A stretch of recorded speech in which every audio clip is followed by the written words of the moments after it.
Yay. Hello, hello, and welcome to episode 143 of the Making a Marketer podcast. I'm Megan Powers. Today I'm 49ers Powers. Get it?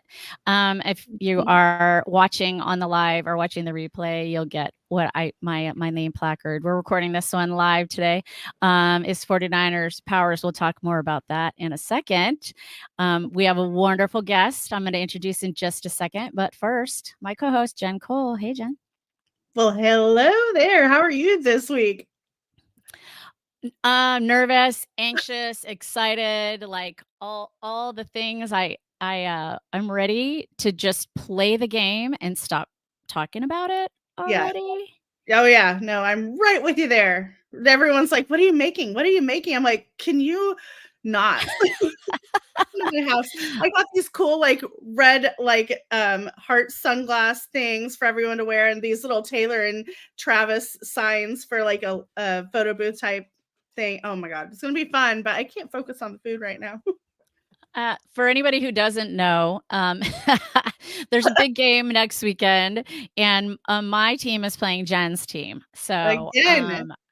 yeah, again for the second time in 4 years. And on Friday we're going to do a live this week, a little rematch trash talk comparing social media. We don't have Taylor Swift behind our any surge in social media followers, but I think we're still doing okay. But yeah, I think we're good. I think we're great. let's talk about our show for today. Our amazing guest, if you've been listening for a while, you may remember her, the wonderful, awesome Jessika Phillips. Welcome, Jessika. Hey, thanks so much for having me on. I don't even want to talk about my team. I'm just happy for you ladies, okay? Because the Bengals, it was a rough year. It was hard to watch. It was very hard to watch. Yeah. I mean, you beat us, if that helps. Well, I didn't want to bring that back up, but yeah. Yeah, we had a little It feels like a mute point now. Yeah. We had a rough run of losing 3 games in a row, but then we had a pretty good comeback. All right, so Jessika was one of our guests on episode 2 of this show. And so here we are 141 episodes later. We talked about building community, and that one was with Brian Fanzo. And then episode 34, relationship marketing, which is I think basically what we're talking about today, but it's been so long, and this is kind of a derivative of that, I guess. So I hope that if anybody picks up on the live, please go ahead and ask us any questions that you have, but we will get started. Jen, let's get going. Oh, actually, tie about bio on the edit. I'm so ready. I'm going to just dive right in. All right.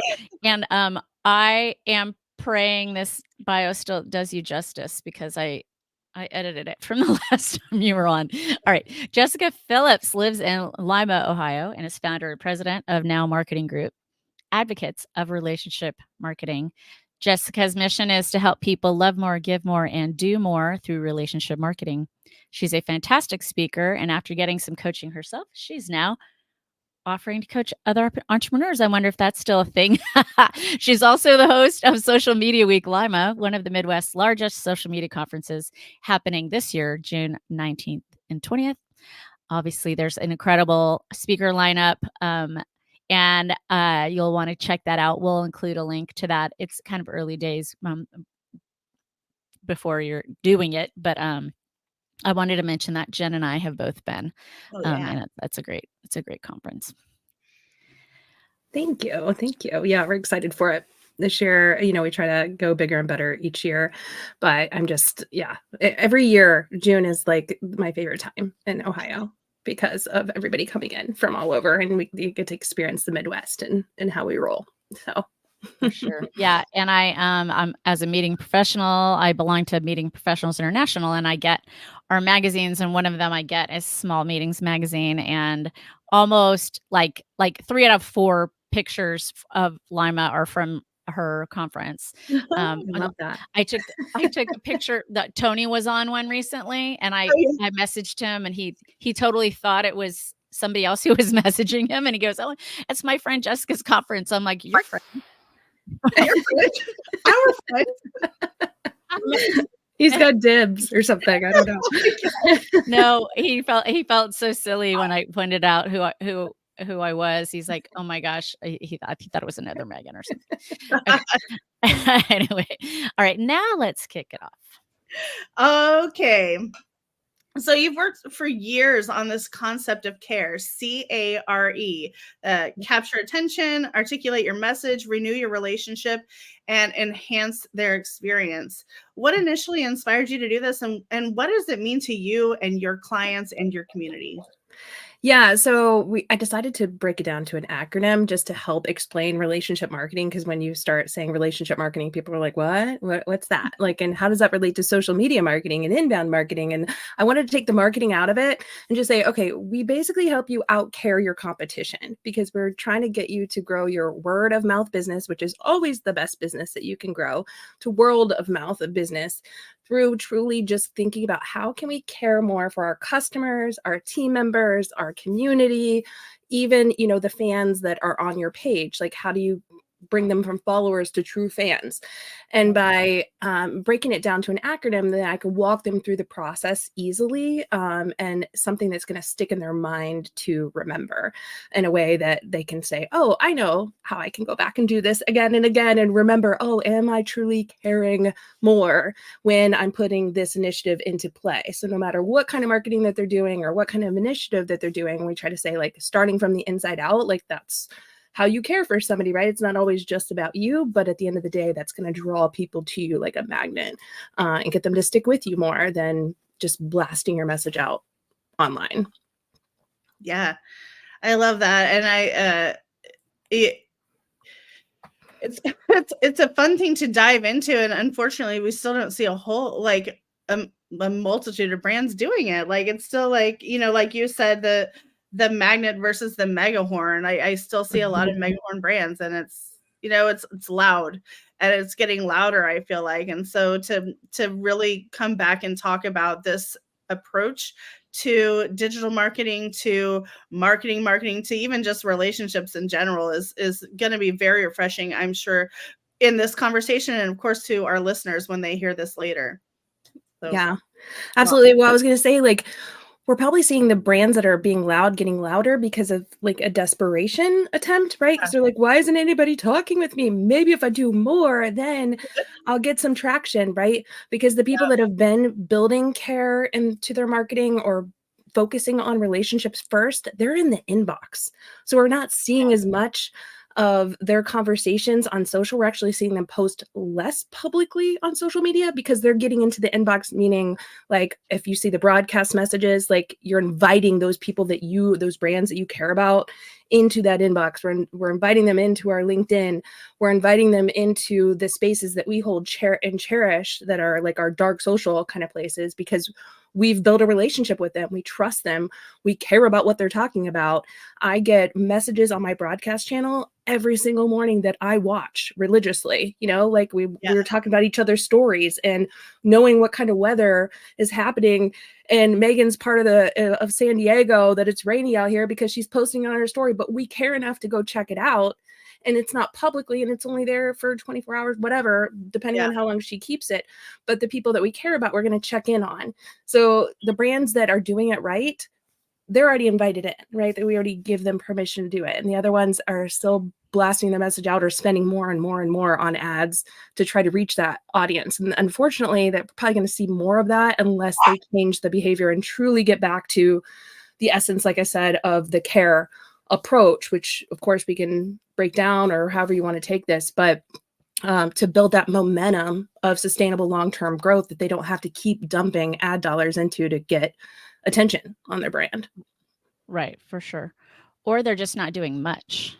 Yeah, I feel true. like I'm seeing less and less. I don't know. Social media, I feel like, is in a really weird place right now. I did want to ask you. So and you'll like this.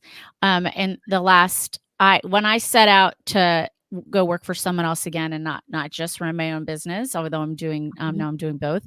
I was like trying to design the job that I wanted. And one of the things I referenced your flywheel, like, and Mhm. how it shouldn't be just a sales funnel where you jump people in and then they spit out, but it should be, and my reference was though to like marketing and customer experience and sales and, even maybe even bringing development in there, but like having that it be more of a cyclical thing.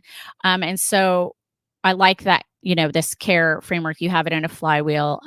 But surrounding those care pieces that Jen listed off, you have another, like, there you have brand team, advocates, and community, like in another ring around it. So for me, that begs the question, like, you obviously see this as it's a cycle, right? Like there's no real end to it. So how do you Yeah. motivate team members to continue working together on the relationship versus just, transactional fulfilling of whatever it is? You have an agency, right? So Yeah.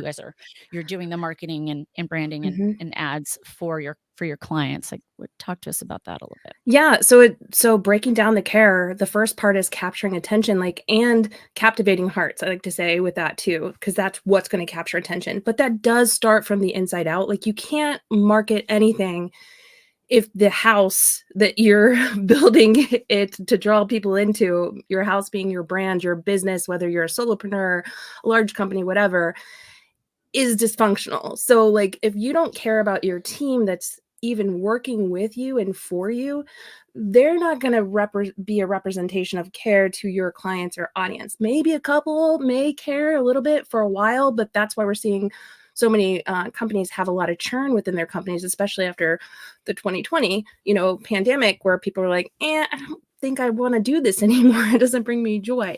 So Yeah. to capture attention and captivate hearts, we truly have to start from the inside out. So, and what you're referencing is turning your team members into your evangelists, right, for your brand, but starts with checking in and checking the pulse of how they're doing. Like, right, like, what do they care about? What kinds of stories are they motivated by? Like, for what purpose are we here and exist as an organization that people would care about? It's not a tagline, it's not a mission statement, it's none of that stuff. Like, what is our, like, manifesto, our declaration of what we're truly here to do, and what are we helping people solve or, reach in their daily life? And if we can get to that first with our team and start from the inside out, then they will be good representation of, if we're treating them well, they're going to treat our clients well, right? And then it turns our clients into our biggest advocates for us.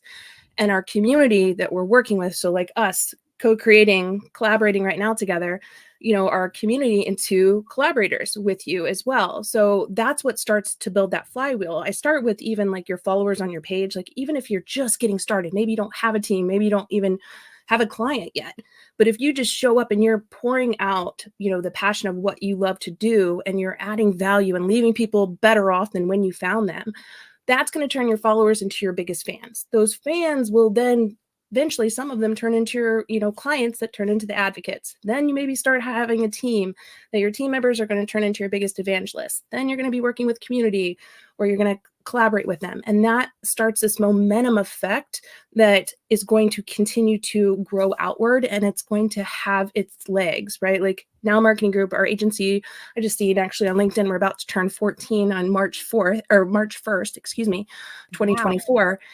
And we've never had a sales rep because we focus on just serving that client that's in front of us and working with them, and letting, doing such a great job that they want to refer us on to somebody else. And that's what we see again and again. We're not worried about going wider. We're worried about, like, going deeper with the clients we're currently serving, and then working with the right customers that come in to us, and making sure it's a good fit, that they are going to want to work with us, that they're happy with us, and that they're going to want to refer us on. We don't take in every single client. We don't take in every single person that says that they have skills to do a job either, right? It's like, Right. hey, who's really aligned with who we are as an organization and who we can help?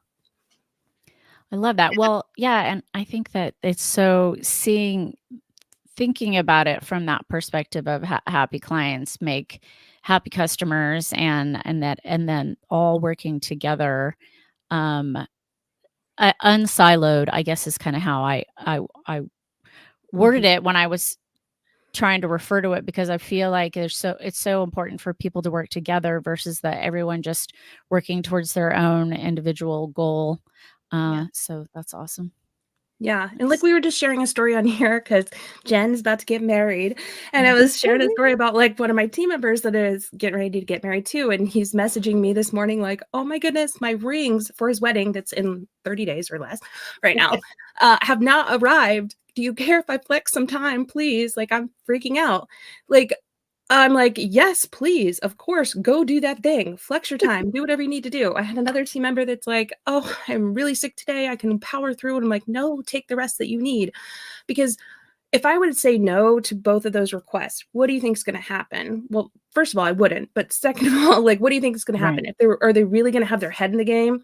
And the next time that I'm sick, or now that I've said yes, the next time like I'm sick or something bad happens, are they going to have my back? Yes. So it's like, it's little things that really the only way you can show up is to truly care and to be human with each and every person that you come encounter with, and make sure that you're you know showing up in a way that's going to resonate. Like, hey, I get it, I see it, I'm here for you, I care about what you care about, and then I know that you will for me as well. I'll get that back.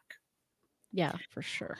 Yeah, and so I know, well, from personal experience, because I used to work for you, I know that internal team culture is very important to you. And so you kind of you've just barely brushed the surface on this when you talk about like, hey, I need to flex, or hey, I'm not feeling good. Let's talk about the additional things that the leadership at Now does to ensure a strong and thriving ecosystem in the workplace, because I know you guys do a lot of really cool things. Yeah, so another thing we do is we continuously learn. Like, I feel like we should always continuously, sharpen our skills.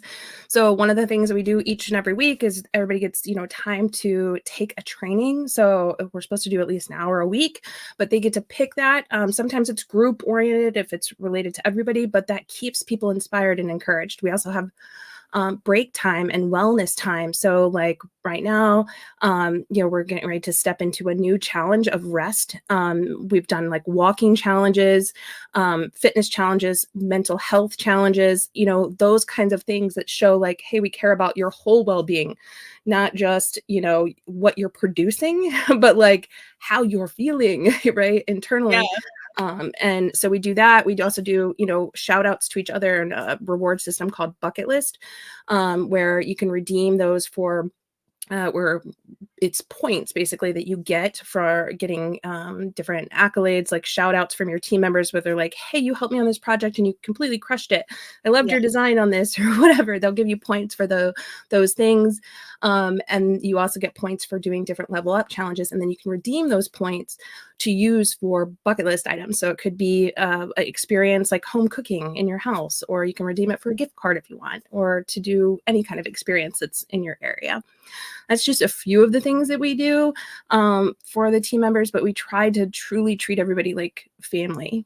So thank you for saying that, Jen. Yeah, of It means a course. lot. Of course. Yeah, no, I remember, I always loved the extra points for Amazon because I'm an Amazon freak. Man, that would really help me out right now. Well, and it obviously, so you're walking the walk, right? I Yes. mean, She does. that's at the She heart does. of it. And your customers see that too, Yeah. I'm sure. Yeah, and like a lot of agencies have gone to 4-day work week, and Mhm. That's what we do they're too. not Yeah. okay. Yeah, and not Yeah. seeing a drop off at Mhm. all No, increase in actually. sales, or in what the clients, the service that the clients are getting, or any of that kind of stuff. So Yeah, and I we love take off like Christmas to New Year's, Christmas Eve to New Year's, and things like that. People get their birthday off, that kind of stuff. Those are really easy things that companies can do. But yeah, it truly does go into just truly caring for those everyday life situations that happen, where family comes first and your mental health comes first and how you're feeling comes first. And we want to encourage you to level up, not be threatened by it. We want to encourage you to have a side potential gig, not discourage it. We want to see you happy, healthy, thriving, and what you're doing, because that means then the clients are going to resonate with that, the right ones, and be drawn yeah. to it. stick with us. Yeah, for sure. So I think one of the things that you mentioned in describing this is ROI. So I Mhm. would like to know, because I think the biggest challenge of relationship marketing is being able to tie it to a sale or to a specific number. So Mhm. what would you say to those who would ask you, like, how do you track ROI on this kind of marketing? Yeah, I would say, well, starting with the team, see how long your team members are staying with you. One, that's an ROI in itself because people with, account managers, depending on what type of industry you're in, that's definitely costly for a company to train a new person. It scales depending on, again, what industry you're in, but also reduce churn of your clients and then repeat clients. And repeat clients as in, are they buying from you again and again? And are they spending more with you? Because if a client's not growing with you, they're slowly dying with you, right? So we like to see them growing and coming back, repeat purchases. So those are all things you can easily measure. You can also measure, like, are you getting mentioned more? What's the, survey? You can do surveys internally and see, how your team members are feeling. We won like Inc. Best Places to Work when we started, incorporating even more into focusing not just on showing up with a care approach internally, but doing different rewards. And that was recognized, outwardly too by different awards and survey results that we were getting back. You can do the same thing with your clients. We do a survey at the end of each experience that we do with them to get their feedback. And the good thing is that they give it to us. Good, bad, and different are ways that we can improve. And that shows that they care. If they were going silent and we don't get any responses back, then it's probably a bad sign. But those are all just little ways that you can track your ROI outside of just growth year over year, because it's this relationship marketing it's not like a one-time campaign. It's Right. something that you're going to consistently do, and it's going to be part of who you are in order for it to work long term, to see sustainable long-term growth with it. Right. Well, and ideally, you're you're also, like, tagging these people in your CRM, right? Like, and Hmm. and hopefully Exactly. some way to trace back, like, this was a referral from, Bob the Builder Yeah. referred us to Tony the Tiger. Toolman. Whatever. Cool, man. That's just what I wanted to say. I don't I should know. have That said just Paul sounded the right. plumber. I was going the plumbing route to go with the building. But anyway. No, Uh, but with GA4 though, I mean, it's a lot easier now. Like, analytics has upscaled since now GA4, which many people still aren't that aware of. But Right. yeah, you bring up a great point. Like, having the metrics in place to even track your results is even better, right? So like, right, you need that in place in order to know where your leads are coming from, what they're doing, what their first touch is, their last touch is, and the repeats along the way. Are you getting mentioned online too? Are you right, seeing, who your biggest advocates are? Do you even know? And are you reaching right, out to them? Unless you have the tools in place to track that, monitor, and keep engaged with it, then you're not going to properly be able to track your ROI year over year and even month over month. So that's definitely important to have those tools, and that's part of the care approach too. When we get started and we actually work with clients, we go through and say, what tools do you have in place, right? Like, right, where are you, articulating your message? Where are you tracking your relationships for repeat referral business? Like, how are you providing an exceptional experience? And how do you know that it's exceptional unless you're tracking it? So those right. tools must be in place. Yeah, for Well, I sure. I also mean, think if even it was a year later that you end up doing business with someone, you wanna be able to know that it Exactly, came because it's from not usually the that. first time. They say, Right, like, 90% of all buying decisions start online, but 60% of the cycle's over, like, when they're looking for somebody before they even talk to a human at your company. All while they're, like, going on, they're looking, they're comparing you against somebody else. You wanna know what that is, and what they were looking for, what they were searching, especially now, SEO's changed quite a bit, where it's, right, conversion, search engine conversion optimization versus just search engine optimization for content. It's a lot's changed, and unless you're keeping up and working with somebody you trust, or educating yourself, it's going to be harder, unless you have those tools in place. yeah, for sure. yeah, and I think it's one thing that's cool about now, and your conference is you start like when I was with you guys, we were seeing like clients were coming to the conference, clients were sponsoring the conference, and now aren't clients even speaking at your conference. Like, Oh, yeah. that's a whole other thing too. Like, they're learning, and then they're learning and becoming so confident from what you guys have taught them, and then now they're speaking at it and being the thought leader, which is amazing. It's really cool. Yeah. And it's worked both ways, right? And that's why we host the conference. I say we don't have a sales rep, but that's still kind of a way of giving back to our clients each year and saying, like, hey, we want you informed. We want you to know what's happening so you can be engaged with the process along the way.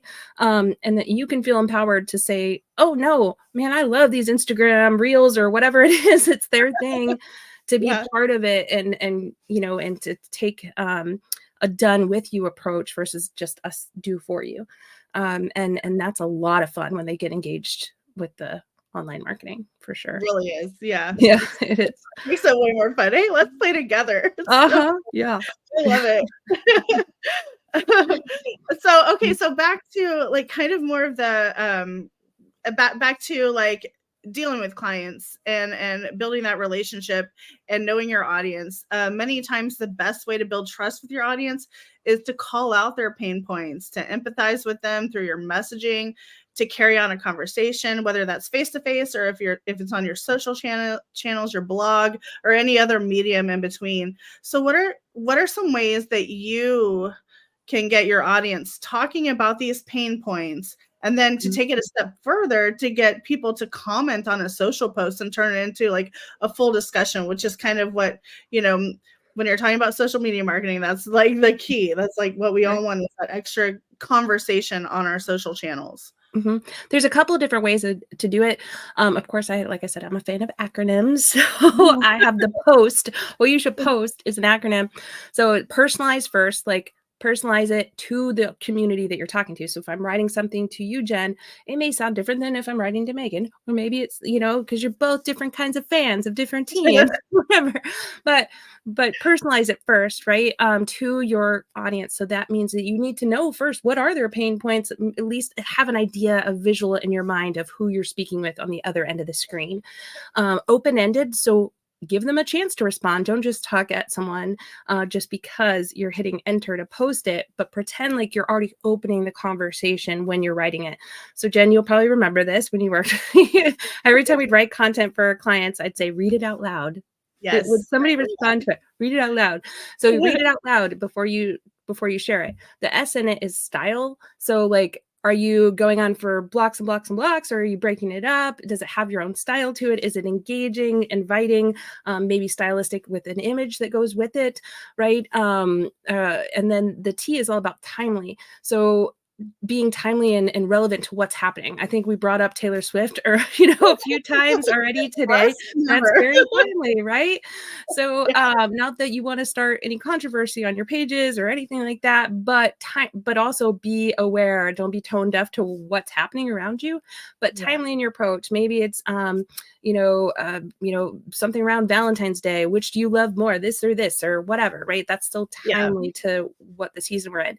That's definitely one way to do it. The other way is engaging and already inviting them in to the conversation by reaching out to them before you post, or reaching out to them being a client, a community member, somebody else that you can feature. And whether that's engaging in their content and sharing it and adding your own commentary in, or reaching out to them and saying, hey, I would love to get your feedback on this. And then do you mind if I share it? Right. And share it on our page to get others engaging with it. That's just a couple ways to get that comments on there. And then of course, replying when they do leave a comment. So it encourages them to comment more. Don't just leave them hanging. Yeah, it's called a conversation. Yeah, really? Right. The social media. I don't know. Yeah. What? We laugh, but it's like bananas how it just doesn't always happen. I mean, I just still blows my mind. But I think part of that's volume, but for bigger brands, but still it's like, it's so easy to even just like a comment. But responding to, like, that's why I tried on my birthday, I try to write a personal message back to every person who wrote me a personal message for that very same reason. Like, they took a minute I mean, if they just phoned it in, I might just like it. But It was the if they auto-generated one by yeah, Facebook, right? yeah, Yeah. yeah. If they genuinely like, if they took the time to actually write something to me, then they're definitely gonna get a response. Even if it takes a couple days, especially because these days I can go weeks without being on Facebook now. It's really bad.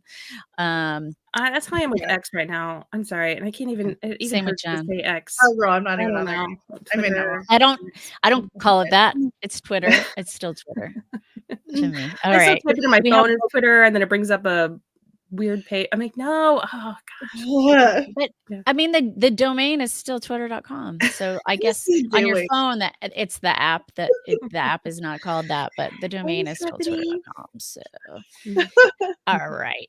All right. Oh, do we have a visitor? We Stephanie. do. Hello, Ms. Garcia. How are you today? All right, perfect. Well, I got to put her on screen since she's our first commenter Mhm. today. We don't have appointment programming yet, so we don't always get people on the lives, but we know the magic's in the replay, and for sure love having you here. We have a final question that we ask every guest this season. It changes from time to time. And so these days, that question is, what is one business challenge you've experienced in your career and how did you overcome it? Or like, what did you learn from it that may help our listeners? Whew, just one. Okay. I would say the pandemic. No, no, I think everybody could answer that way. I would say one business challenge. I would say when I first got started, actually, at now, like that was probably the hardest when you're trying to make money, right? And then, so you want to take in clients that may not be your people, but they have money. That's super tempting, let me tell you. But I promise you, it's not worth it. Yeah. Also, that can be said for anything, trying out a new service, right? And you're realizing that it's not resonating with the community, pivot, right? Pivot if it's not your people, not your lane, just pivot. So I would say when I first got started, it was just taking on clients because of the paycheck that they were going to provide. But at that time, I really didn't have a great description of my persona. So like the care approach and like what I've learned, even though I've cared all the time since starting now, I didn't have all the map in place of, okay, here's exactly who I want to do business with and map that out and then have a questionnaire backed first against that persona that I'm trying to reach and make sure that I'm taking inventory and taking time before I just write out a proposal or, send an invoice out the door, that I'm taking some time first, pausing, making sure I'm the right fit for them and they're the right fit for me before moving forward.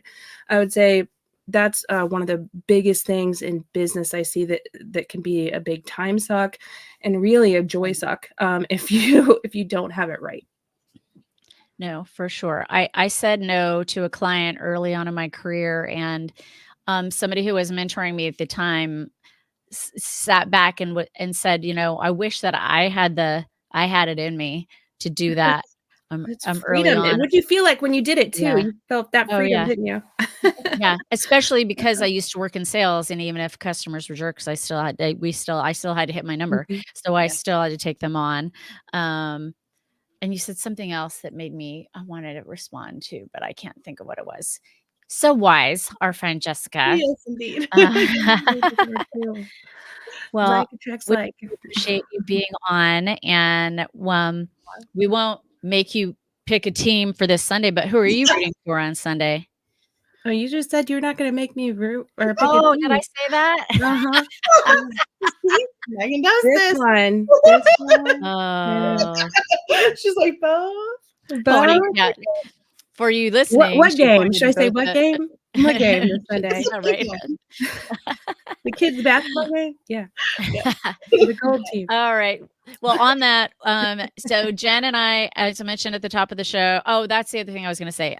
We have speaking of wanting to hear from our clients, our listeners, our friends out there, we want your feedback. And so please, please, please fill out our listener survey. We just want to know a little bit more about you and make sure that we're serving you the way that we should. So you can get to that from our Twitter. something's going on with our domain. So I was just about to name it, but right now the redirect's not working. So we're at Make a Marketer. Make not making, make a marketer on Twitter. And then, or you can reach out to us on Threads too. We are making_a_marketer on Instagram and Threads now. So Jen's handling the Instagram, I'm handling the Threads, doing our best to and do like little mini videos and stuff. So 4 years ago, Jen and I had a little trash talk / comparing the social media of the 49ers and the Chiefs. And